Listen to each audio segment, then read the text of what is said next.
Hello, this is Lucretia. We're back for another episode. As I said last time, for a few podcast episodes, I am going to be talking about the stages of change.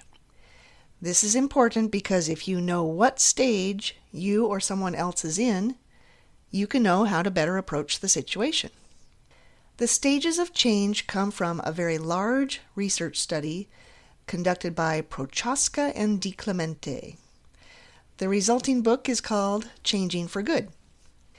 They studied people who had been successful in actually changing problem behaviors and maintaining that change. Problem behaviors could be anything from drug use, eating disorders, self-harm, gambling, avoidance, anything repeated which is detrimental or self-destructive. In the last podcast episode, I talked about the stage of Precontemplation. Today, I am talking about the stage called Contemplation. In contemplation, a person is considering the possibility of change, but is also rejecting the prospect of change. There is ambivalence about changing. A person maybe knows they should, but they don't want to. In the area of addiction, a person begins to feel some of the negative effects of their use.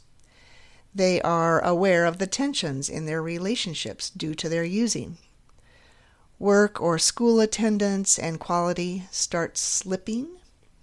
The person may think or say they should stop or cut down their use, but they don't really want to. Declarations to quit are not backed with sincerity. Or, for another example, I work with teenagers who use cutting as their way of coping. They know others do not approve and will hide the marks under long sleeves and long pants. Family may implore them to stop hurting themselves. Others may react with anger and negative judgment.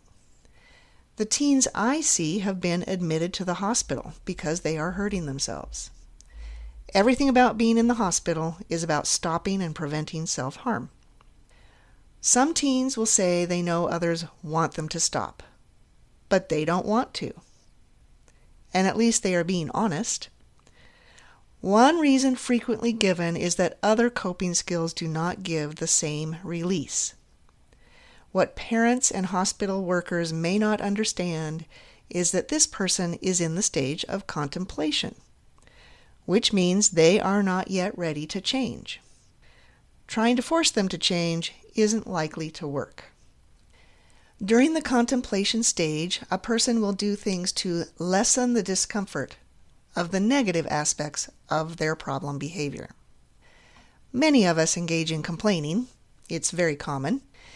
When someone complains, they get some reduction in discomfort, and they often get comfort, empathy, and even connection with others. But complaining doesn't automatically lead to doing something about it. People can complain indefinitely. People will seek out others who commiserate with them. So let's talk about support groups. The effectiveness of support groups involves helping a person get past the paralyzing effects of shame and feelings of hopelessness with the support of others while they take steps to change behavior. The support group offers examples of how to get through the change and encourages staying on the path of change. This is not the case in many groups people find on various social media applications. Engagement in some of those groups can simply support the problem behavior as the people gain companionship with others who have the same behavior. Actually doing something to solve the problem requires increased motivation and confidence that one is capable of making the change.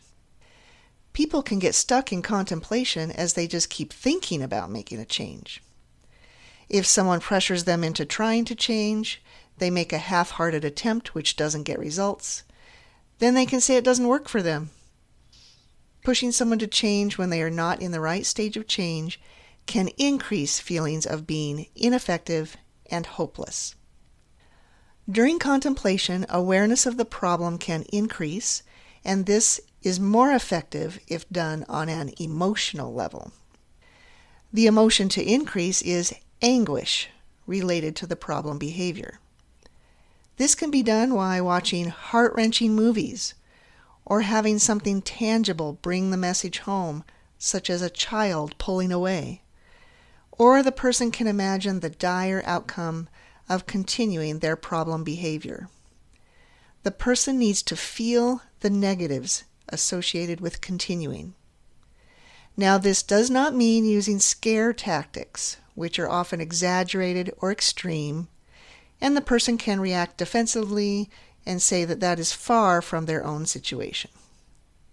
Instead, during contemplation is the time to ask questions to gather specific and accurate information. So let's summarize.